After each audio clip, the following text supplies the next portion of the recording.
Vamos agora ao debate do dia com Maria Lídia Flandoli. Muito boa noite a todos. A legitimidade do governo interino de Juan Guaidó na Venezuela é o tema do debate de hoje aqui no Jornal da Gazeta. E são nossos convidados a advogada, doutora em Direito Internacional, Maristela Basso, professora livre-docente de Direito Internacional da Faculdade de Direito da USP, e Sidney Ferreira Leite, mestre em História Social, doutora em Política Externa Norte-Americana e professor de Relações Internacionais do Centro Universitário Belas Artes. Muito obrigada por estarem conosco. E eu estive pensando antes da nossa entrevista, e acho que é bem oportuno, muito rapidamente, professor, começando com um historiador, para rememorar ao nosso telespectador uma retrospectiva sobre os principais fatores que levaram a Venezuela a esse descalabro em que está vivendo. Vamos lá, vamos usar o poder de síntese, né, que os historiadores em geral possuem. Bom, a gente pode fazer um recorte dos últimos 20 anos. A Venezuela, antes da ascensão do Hugo Chávez, era praticamente uma república oligárquica, uma oligarquia que vivia em torno do petróleo, não é? Que é o principal produto de exportação da Venezuela. A vida econômica da Venezuela gira e girará provavelmente nos próximos anos em torno do petróleo. A ascensão de Hugo Chávez traz um novo modelo de governo na Venezuela, de um governo que se aproxima das camadas mais subalternas da população. As camadas que de fato nunca haviam sido assistidas, não é, por aqueles governos oligárquicos.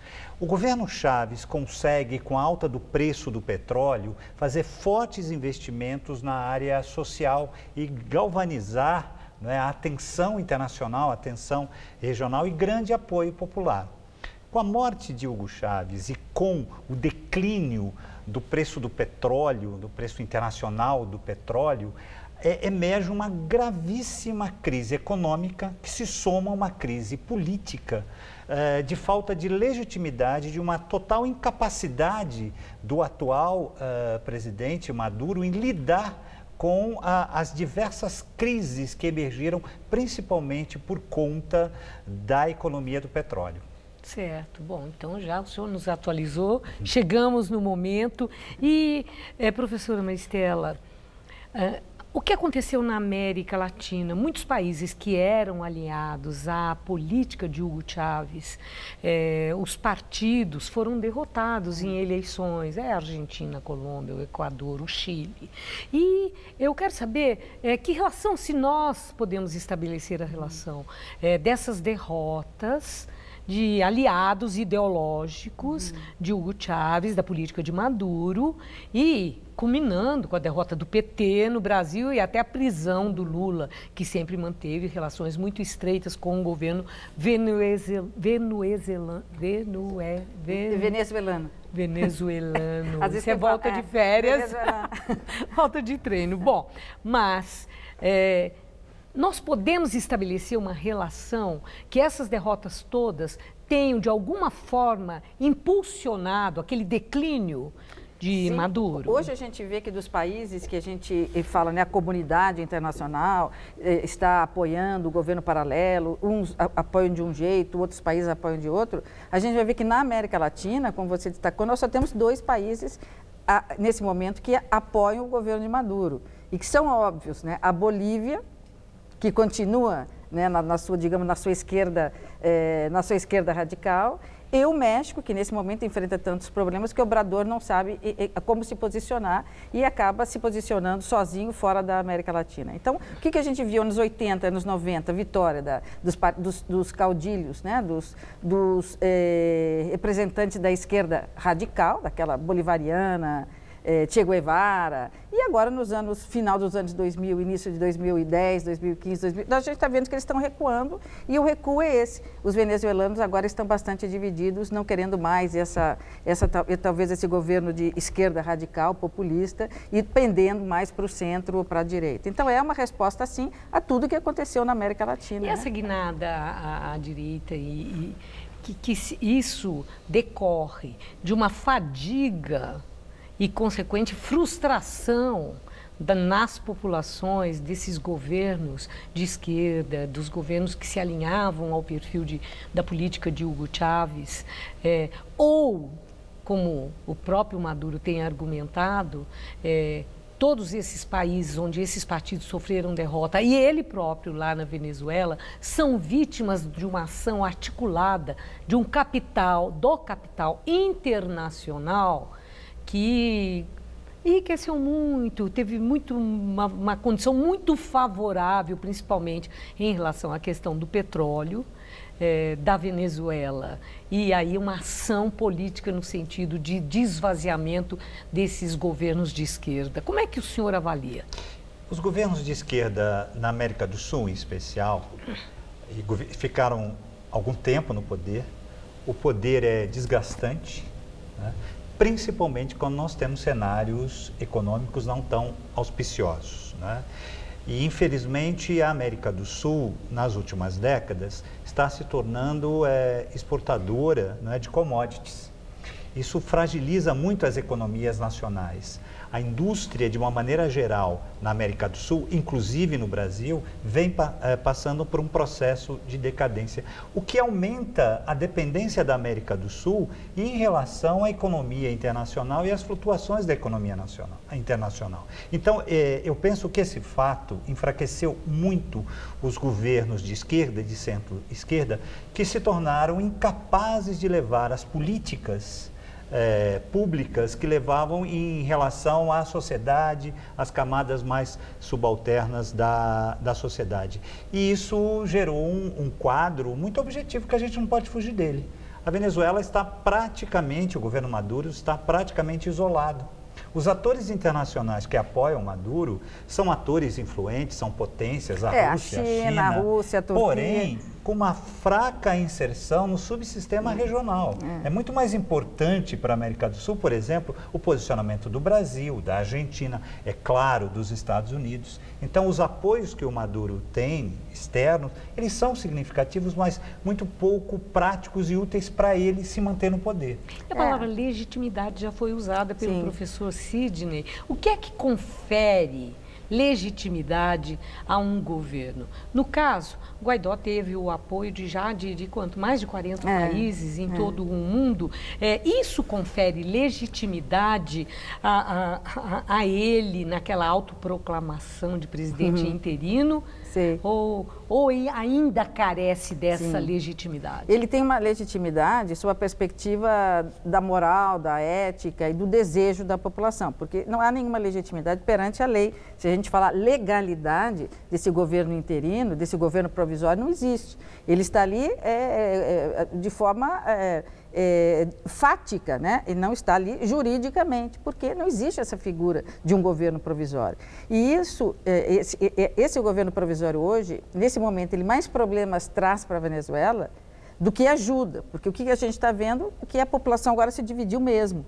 Então, é 54% ao lado da população ao lado de Guaidó, ou é 40%. Então, a população se dividiu, né, entre os apoiadores de Maduro, que são aqueles campesinos, aqueles que lá no início, ainda vamos lembrar Chávez, né, porque Chávez foi de 99 a 2013. E no início do governo Chávez, ele conseguiu levar a essas populações ribeirinhas, a esses caiçaras, a esses indígenas, essas comunidades pobres, ele levou um desenvolvimento, ele levou algum bem-estar, senão essas pessoas não estariam com ele até hoje. Mas depois o sistema, como você mesmo disse, foi tendo uma fadiga, porque a corrupção tomou conta, né, do governo, o dinheiro começou a ser desviado, a gente sabe que já há bloqueado na Suíça quase 2 bilhões de dólares que iriam para o governo de Maduro e não irão até que a questão lá se resolva. Então, a corrupção, a fadiga do próprio sistema, os militares que foram criando um narco-estado paralelo, foram tomando posse dos bens das estatais, bom, tudo isso levou ao empobrecimento do Estado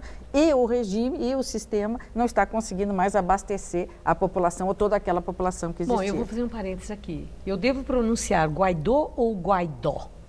Bom, dizem que tem aquele acento, qual é a pronúncia correta? Lá eles chamam ele de Guaidó, né? Lá na Venezuela ele é Guaidó. Guaidó. Então, Guaidó. Tá, vou me esforçar para falar o Guaidó. Bom, mas poderia ser Guaidó, porque tem aquele acento, né? Sim, por isso que eu estou perguntando. Mas lá porque eu acho que isso vale para todo mundo, né? Todos nós queremos falar corretamente o nome do presidente interino. E a questão é como o presidente interino convive com outro presidente. Como é que a comunidade internacional faz para ajudar? Eu queria destacar uma coisa, Maria Lídia, tomando liberdade.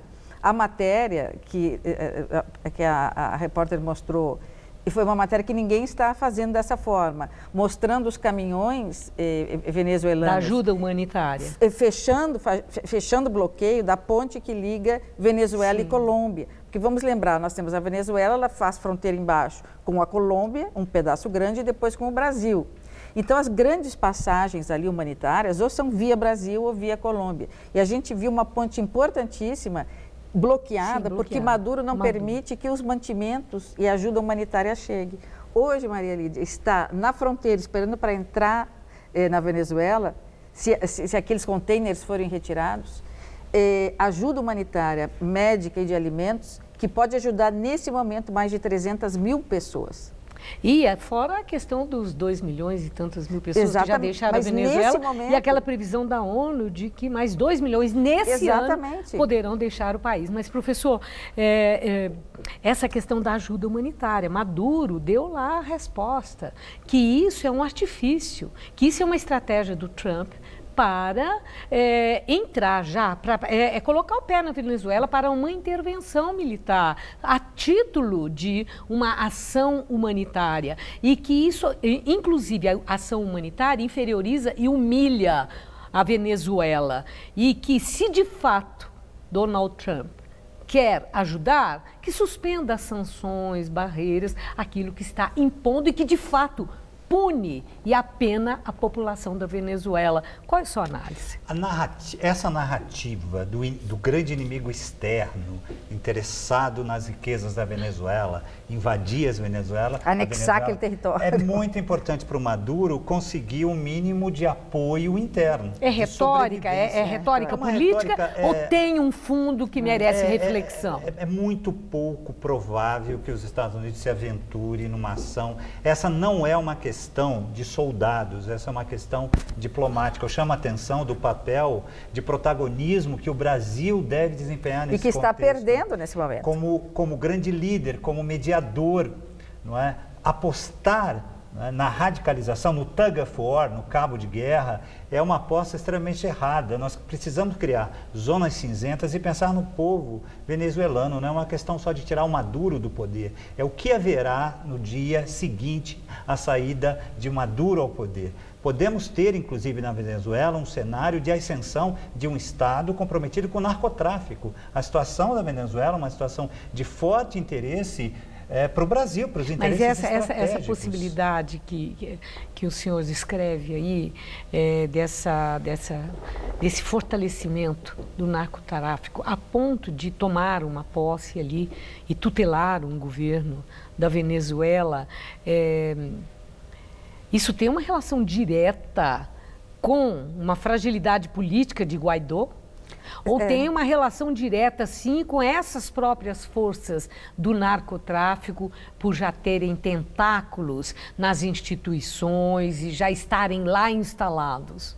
A capacidade do Guaidó levar a cabo um projeto alternativo ao de Maduro é desconhecida. É praticamente zero. Ele aparece agora no cenário político, é o homem, enfim, que ali se adaptou a essa situação e foi eleito por atores internos e externos. É um salvador da pátria, ele está aparecendo assim para a população. Essa capacidade dele. E ele não tem, para o mundo, ele não vai ter mas como ele está tendo tanta aceitação no mundo? É porque ele representa... qual é o momento que nós vivemos agora na Venezuela? Nós vivemos um momento diferente de um ano atrás, 6 meses atrás. Porque nós temos 2 fatores importantes. Alguém que diz que é um presidente paralelo e que vai ficar para convocar eleições livres e que a população apoia, aquela população que a gente achava que não apoiava, essa população foi para a rua, né? Vamos lembrar das diretas já, que é quando a gente juntou uma multidão impressionante no Brasil. Nós tínhamos, no dia que ele assumiu, o Guaidó se proclamou presidente paralelo, interino, muito mais do que aquele 1 milhão de pessoas que nós tínhamos nas diretas já. Então, isso foi muito importante para a comunidade internacional. E a comunidade internacional... Impressionou. Então, impressionou. Esse fator é um fator interno importante. Existe alguém lá que se diz presidente, que a população apoia, acredita e que reúne essa força, que é a força da massa, a força da vociferação da população. E no plano internacional nós temos duas correntes importantes, que é a corrente de Trump, que diz eu vou invadir e militarmente eu dou proteção, e os outros, principalmente os europeus, que dizem não vamos falar de intervenção, vamos falar só de ajuda humanitária e vamos dar apoio para esse camarada que se diz presidente. Esses dois fatores, o que acontece no plano internacional que apoia e a figura de Guaidó internamente, isso nós não tínhamos antes na Venezuela. Bom, e o Brasil? Vamos trazer aqui para o Brasil. O chanceler Ernesto Araújo já declarou que o Brasil não vai abrir espaço para a entrada dessa ajuda humanitária, que vai ter uma participação. Isso é um equívoco enorme, né? Aí a indagação é se essa é uma decisão acertada, considerando a gravidade, o sofrimento, a fome, a miséria e morte, claro, né, de pessoas. O Brasil está sendo cauteloso ou omisso? Me preocupa essa posição. Nos últimos anos, o Brasil vem perdendo protagonismo como ator internacional. Um protagonismo que sempre teve, pelo menos desde o final da Segunda Guerra Mundial. Se há algo que nós devemos orgulhar é da nossa política externa. É do nosso Itamaraty, né? Sempre com muita altivez, o nosso com protagonismo mesmo. Então, nós temos aí uma oportunidade, não só de recuperar um espaço que estamos perdendo já há algumas décadas, mas também de prestar um grande serviço à democracia na América do Sul, desempenhando este papel de mediador, de encontrar uma solução negociada para a crise. Na Venezuela, eu costumo dizer para os meus alunos, a gente pode escolher a crise. É uma crise total, é uma crise global, é uma crise hegemônica. O governo Maduro não tem mais condições de levar adiante qualquer tipo de governo. Economicamente é um desastre, a situação da inflação financeira e econômica da Venezuela é um caos total. Só lembrar que a inflação desse ano que passou foi 1.600.000%. Então, se eu disser só 1 milhão, já é uma loucura. Né? Não sei imaginar. Não dá para imaginar. Não dá para imaginar. Agora, uma última questão. Maduro enviou um pedido à Santa Sé para mediar essa crise toda que está lá. O Papa Francisco, de alguma forma, ele disse que para atender a um pedido desse, esse pedido tem que vir das partes envolvidas, né? Situação e oposição. E, ao mesmo tempo, ele foi reticente quando ele afirmou que ele ia ver o que é possível fazer. Quando alguém fala isso para a gente, que peso teria uma mediação da Santa Sé numa crise política institucional do porte dessa da Venezuela? É fundamental. E não precisa nem ser o Papa, ele pode nomear alguém. E aí o Brasil assumiria um protagonismo, porque quando Maduro diz eu não deixo entrar os mantimentos que vêm dos Estados Unidos, porque vai implicar que nós estamos nos humilhando, se estivesse lá um grupo de negociadores da confiança deles, aí o Brasil teria um papel importante, os mantimentos poderiam entrar. E vou te dizer mais uma coisa, Maria Lídia, na perspectiva das relações internacionais existe um princípio, que é bom que o nosso ministro lembre, que é o princípio da responsabilidade internacional.